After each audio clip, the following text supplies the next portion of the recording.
Hello everyone, it's Josh here from No Butts About It, and today I want to talk about why I just don't think this running back class is all that good. I was looking through all these papers and all this research, and I was trying to find a gem, trying to find a guy that no one's talking about who I think is going to be pretty good. And what I found was the exact opposite. Was every time I thought that I finally found that guy, I found something about them that I didn't like, or something that I thought was going to be problematic as they translated to the NFL.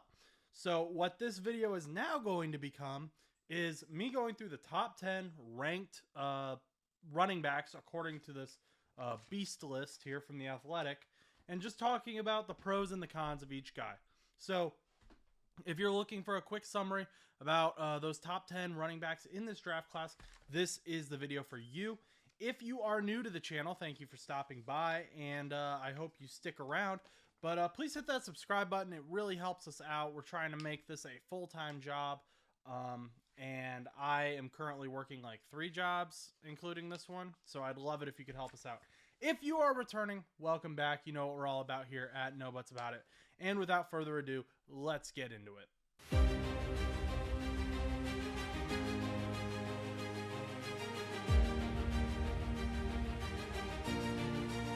So the first guy we're going to talk about is Will Shipley out of Clemson. He is a third-year junior, 5'11", 206 pounds, 21 years old. And this guy is really just someone who I have no thoughts about. In my opinion, he is the most average running back of all of these guys, and that's why he's ranked 10th. He doesn't have a ton of pros. He doesn't have a ton of cons. I mean, even his average yards in his college career was 5.2. Very average for these college guys. Nothing amazing.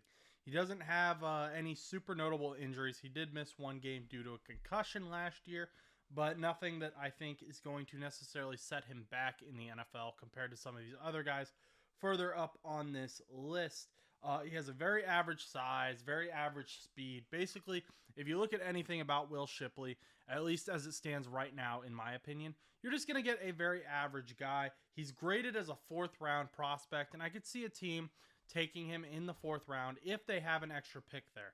I would not draft him if that is your only pick of that round, but if you have a compensatory pick or a pick from a trade in the 4th round, maybe it's worth taking a shot on him. He is young, and maybe it is worth taking a shot on a 21-year-old who just will give you average value in a running back committee.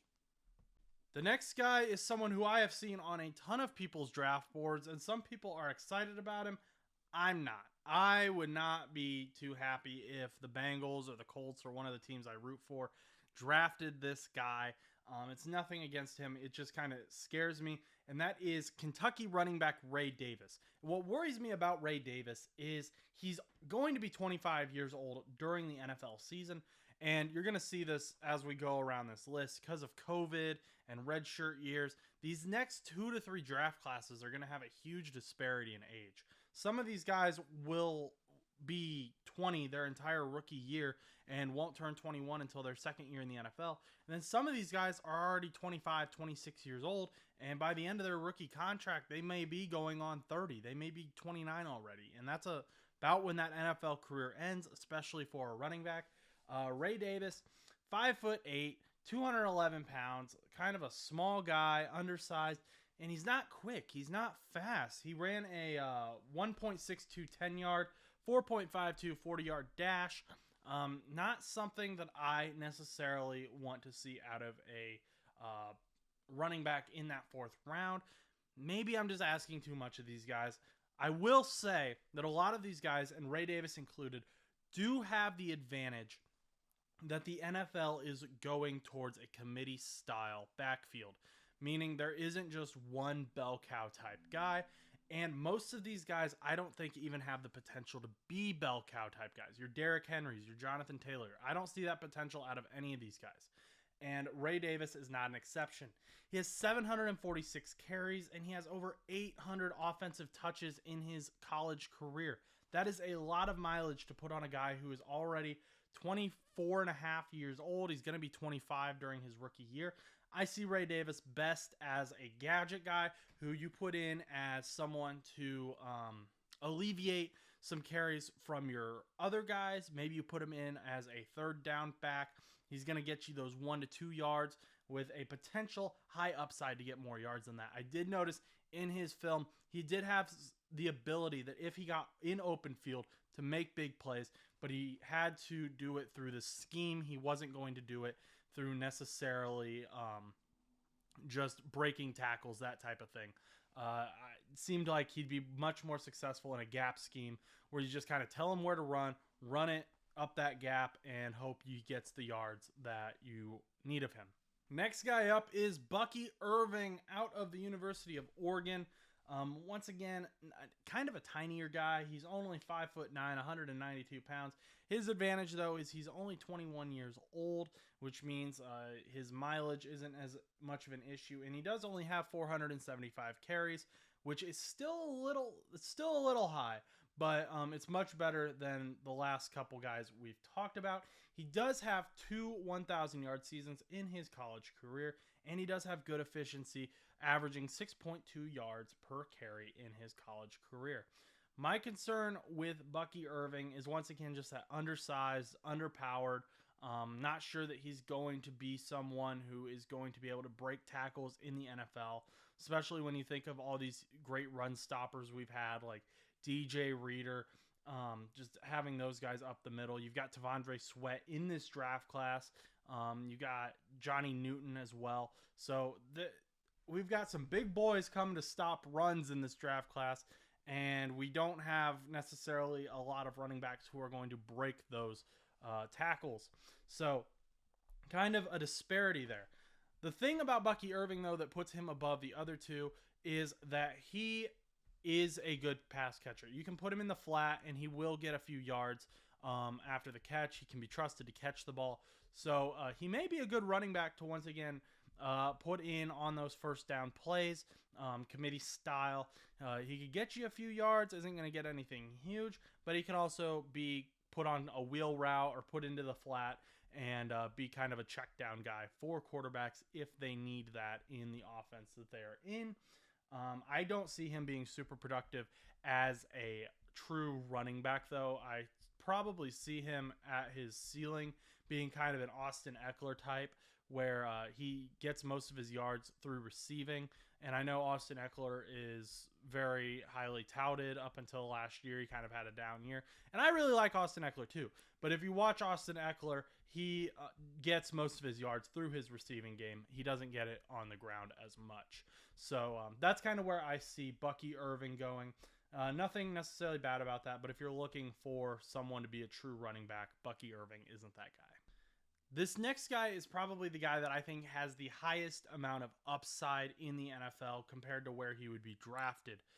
He's graded as a 3rd to 4th round pick, 98 overall. He's bigger on this list compared to a lot of the running backs, but we've also talked about there's a lot of really small guys as well.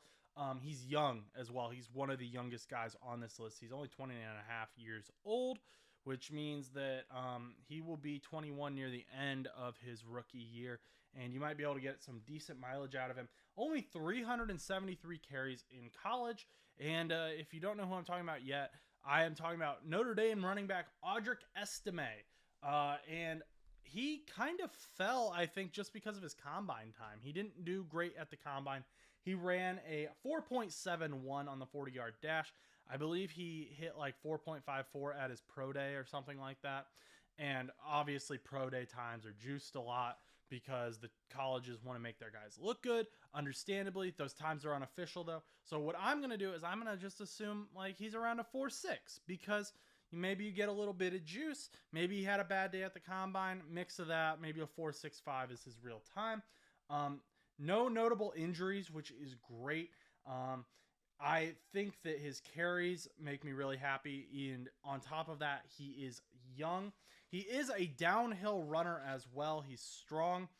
He averages 6.39 yards per carry in 2023 and 6.2 on his career, which is very good. That puts him right up there with these other guys that we have talked about as well. He's also got high potential in pass protection. He's not the best on this list at pass protection, but he does have the size and the ability and he shows the potential on film to be good in pass protection. So once again, a guy who in a running back committee could be very good. This could be your first down back who you put in there to as a pass protector, or you put him in there just to get a few yards. He is a downhill runner. He's going to get you those extra yards. He is, like I said, he is bigger, but he can cut back. He can accelerate like what some of these smaller guys can as well, and actually better than some of these other guys. Like Ray Davis is tiny, but he's not even that quick. Audric Estime is big, and he's quick, in my opinion. I would not be upset about this pick, but once again, this is a guy who I think if you're going to take him in the third or fourth round, it's going to be because you have a compensatory pick. It's because you have the range to take a gamble on someone, and you aren't going to put him in as a bell cow guy. I would like to see him loosen up a little bit. When I was watching his film, he kind of just like turns like almost robotically, and that kind of telecast can be picked up pretty easily by NFL defenders, because then they can just follow your shoulders pretty much, and there's no like, it's not smooth, it doesn't flow. I'd like to see Audric Estime get a little bit of flow. I think he can do that though. Overall though, I'm excited about his ability to pass protect in the NFL, which is something big that people don't necessarily always think about with running backs. And I think that he has potential in a gap scheme to be a good yardage guy, get 4 to 5 yards per run. I don't know that he'll maintain that 6 yards per carry in the NFL. That's a bit harder to do. Everyone's bigger, but we'll see what happens. Audric Estime is a guy who I think has a lot of upside on this list. Next up, we have another young big boy, and that's Braylon Allen out of Wisconsin. 6'1", 235 pounds, just kind of a wrecking ball type running back. Only 20 years old, so he shows a ton of potential. And he also has a lot of carries already. He already has 600 carries in his college career, which isn't, again, it's not necessarily a horrible thing. It's just something to keep in mind. Like, how much traction are you going to actually get out of these guys? Are they going to be around for a while? It should also be noted that in 2022, he missed one game due to a right leg injury, and he also had a concussion at one point, and he also missed one game last season due to a left ankle injury. So are there questions about his size causing injuries in his legs? Potentially. But again, he is younger, so that might also not be as much of an issue if you can kind of figure out how to use his size properly and use him correctly in an NFL offense. He did have 20 career 100-yard rushing games, which I believe is the most on this list. Very significant amount. I think he'd be a decent third-year back. The Beast compares him to Tyler Algier as just a big guy who you put in on third down and just have them run up the middle and get as many yards as possible, just kind of bowl over guys. He is the youngest player in the draft class as well, so you're not going to get any younger than this guy. He won't turn 21 until after his rookie year, so that is significant as well. His average yards per carry were 5.9, which is kind of meh, right?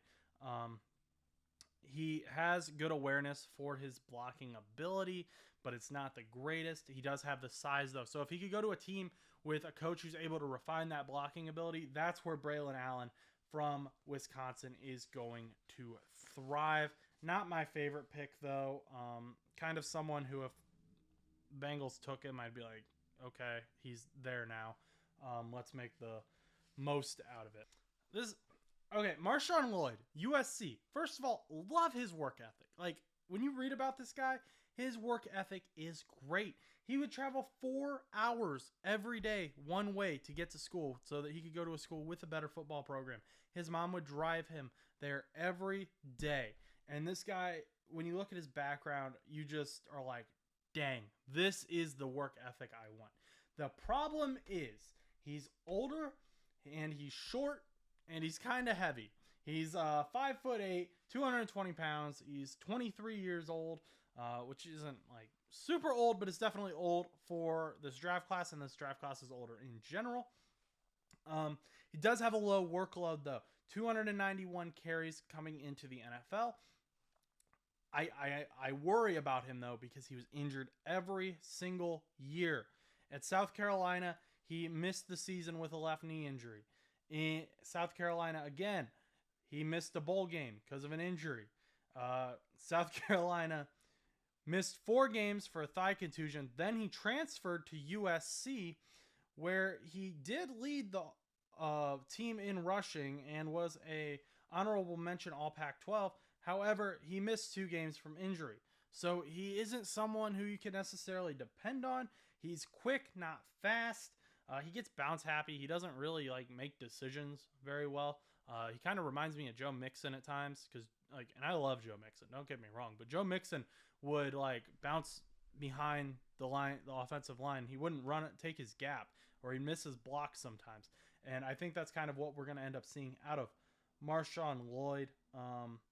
I don't see him as... None of these guys are high-volume guys. I'm going to keep saying that throughout the video because it's true. I don't like this play. Not a fan. I love the work ethic, like I said, but injuries and questionable running IQ, plus he's older. There's really no reason to really go out and get this guy at this point for a lot of teams, in my opinion. Okay, this next guy is someone who, when I was originally making this video, I was like, this is the guy. This is going to be the draft gem. 3rd round, I thought he was going to be way better than, and I didn't really see anything wrong with him. I loved, and I still love this guy, but I did find an issue that kind of, again, made it kind of meh on, I was looking at them specifically for the Bengals, but Jaylen Wright out of Tennessee. He's smaller, 5'10", 210 pounds, only 21 years old though, which is good. I think the Bengals average running back age that they draft is 21.1 years old, and that's about where Jaylen Wright is. He averaged 7.4 yards per carry last season, and he had 137 carries. In his college career, he had 368, and he had an average of 6.2 yards per carry. That's kind of that number we keep seeing. I really liked the fact that on his film, when he's pass blocking, he wasn't afraid of linebackers. He came up and he just would stonewall linebackers. And that's not something you necessarily see a lot of in the NFL anymore from running backs. And it was just kind of a fun, dynamic little play. Plus, he's pretty quick. He's agile. Ran a 1.56 10-yard dash. Split with a 4.38 40-yard dash. He didn't do any catching drills because of a left thumb injury. And I think that's kind of where he'd maybe struggle a little bit. Didn't have a ton of receptions, only 30 in his college career, racked up 171 receiving yards though. I would like to see him kind of be more careful with the ball though. He fumbled 5 times over the last 2 seasons, although only once last year, but still 5 fumbles in 2 seasons in college. Kind of worries me that when you come into the NFL and then you're facing guys like TJ Watt, Myles Garrett, guys like that, those fumbles can add up very quickly. He also needs to work on pass protection a little bit. Like I said, the emotion's there. He's in it. He's going to protect the quarterback. He's going to do what he can. But he's not necessarily the best at that. That being said, Jaylen Wright is someone who, if my team drafted him in the 3rd round with a compensatory pick that they have, I would be so excited. I would be like, yes, okay, this is a committee guy. That's what we're going for in Cincinnati with Zach Moss and Chase Brown, and Jaylen Wright is going to add to that. I love it. He's young. He's kind of smaller, but we can use him in different ways, and we've got different guys who can do different things.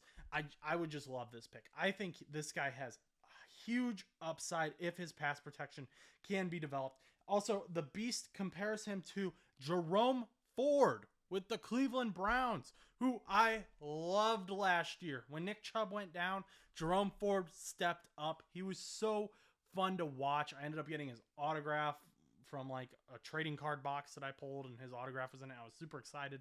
I wish he wasn't on the Browns so I could root for him more, but we're going to get our own version of Jerome Ford with Jaylen Wright. that is probably a guy that I am most excited for as far as draft value goes, where you could get him. This next guy, I have seen him ranked number 1 as the number 1 running back in this class, and I do not agree with that at all. I think he's good. I do not think he is the number 1 in this class. The Beast has him ranked at number 3. That is Trey Benson out of Florida State. He is 6 foot, 216 pounds. He's a 4th-year junior, and he is about the same size as Jonathan Brooks, who the Beast considers the number 1 running back in this class. So that's of note. But he's 21 and 3/4 years old. So he's, again, kind of in that younger range where we're used to seeing running backs at. I just there's too many red flags for me here mentally. He got injured in Oregon, and on top of COVID, he suffered a late season knee injury. He transferred to get a fresh start, went to Florida State, and I just kind of am like, because they said he's traumatized from the injury, and I'm kind of worried that may still haunt him. I don't know if it does, but the fact that he had to transfer due to an injury and was traumatized, I don't know if he'll necessarily take the hits that he may need to. Not that I want guys to take stupid hits, but I also don't want them like pulling up as well. So there's kind of that balance there. He had 316 carries in his college career. And I will say he was very consistent in 2022 and 2023. In 2022, he had 154 carries for 990 yards. And in 2023, he had 156 carries for 905 yards. He averaged 6.1 yards per carry in his college career. But I don't know. What you're getting here isn't really that much of an upgrade, in my opinion, compared to a guy you could get in a later round. Left knee injury, very strong guy. His medicals are I don't know what his medicals look like. They haven't come out yet. As we get closer to the draft, maybe more of that comes out. He only had 1 game of 100 plus rushing yards in 2023. I think he's a very risky pick with injury history. Not a bell cow guy at all. Like the exact opposite of a bell cow guy. This is someone who I just do not trust to run the ball in these big situations against these big defensive lines that we are seeing in the NFL, because he's going to get hurt, is my fear. But we'll see what happens. I mean, before we move on, let me just run down the list of injuries that Trey Benson has. And I get why people have him number 1. He's young. He's got a lot of upside. There's so many red flags here. He tore his ACL, MCL, lateral and medial meniscus in his right knee back in 2020. I mean, that's a very bad injury to have young. And people are going to say, Nick Chubb tore everything when he was at Georgia, and look how he panned out in the NFL. Yes, but now we're saying already, hey, Nick Chubb just had that same injury he had in college. Is he going to come back? We don't know because of that. And Nick Chubb had a great career. If that's the end for Nick Chubb, he had a great career. But is Trey Benson already kind of on that downhill slope? I don't know. I just don't feel comfortable picking him in the 3rd round, number 81 overall. If another team goes after him, good for them. Just not my guy. The next guy on this list, honestly, the face of this draft class, and for good reason at the running back position, is Michigan running back Blake Corm, who could have entered the NFL draft last season and probably would have gone fairly high. He might have even been the first running back off the board. But this year, he is older. He went back for another year to win a national championship. Completely understandable. Not holding that against him at all. Got injured at the end of last season as well. So maybe he just was kind of worried about his draft stock and wanted to prove himself again. Great player. 5'7", 205 pounds, 23 and a half years old. 675 carries in his college career. That's 200 more carries than most of these other guys that are in the top 5 and even in the top 10. That's a lot. That worries me.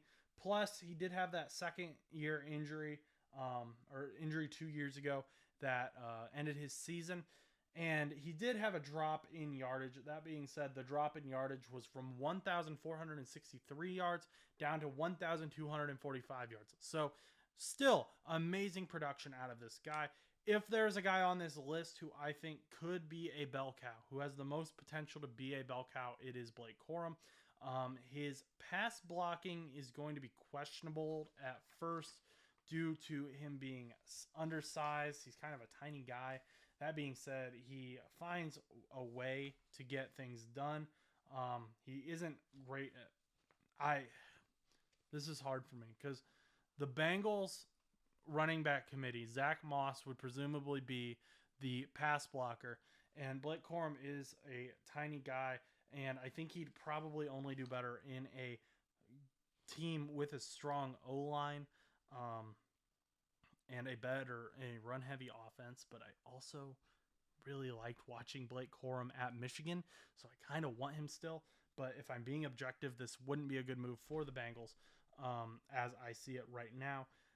I just am worried about his longevity in the NFL. I could see a team saying, though, like, hey, we've got 2 to 3 years here to make a championship run. Let's bring in Blake Corum in the 3rd round, and then we're just going to move on from him after his rookie contract when he is going to be about 27, 28 already, which is already nearing that end for an NFL running back. They have very short careers in general. So maybe you just take a chance on him, get a cheap running back, make it work for a little bit. But Blake Corum isn't as highly touted as a lot of people thought he was, in my opinion. I don't think he's going to be this Jonathan Taylor type guy that a lot of people thought he would be coming out of college. He's not going to be a bell cow, in my opinion. But maybe it works out for someone. Maybe he becomes an Isaiah Pacheco type, like 7th round, lucky guy that you get, and he just goes crazy. We'll see. I'm not super high on him where he is draft value wise. If he falls to the 4th round, grab him. But 2nd, 3rd round, I wouldn't take him. Now, the number 1 running back in this class, according to the Beast, is Jonathan Brooks out of Texas. He's 20 years old, young guy. He is 6 foot tall, 216 pounds, very average size, decent size. He averaged 6.2 yards per carry. Where have we heard that number before? And 238 carries. I'm not really going to hold that against him, though, because he was sitting behind Roschon Johnson and Bijan Robinson, both of which are currently in the NFL right now. Bijan obviously being a 1st-round pick last season. What I am going to hold against Jonathan Brooks, though, is his ACL injury that he had last season. He missed 3 games due to the ACL injury. He led his team in rushing, but that ACL worries me. Taking him early, coming off of an ACL injury in a league that doesn't value running backs highly, it just doesn't make sense to me. If you're going to draft someone, I would rather take Corum over Brooks, because at least Corum, you still have that injury history, but an ACL is bad. An ACL, you don't know what you're getting.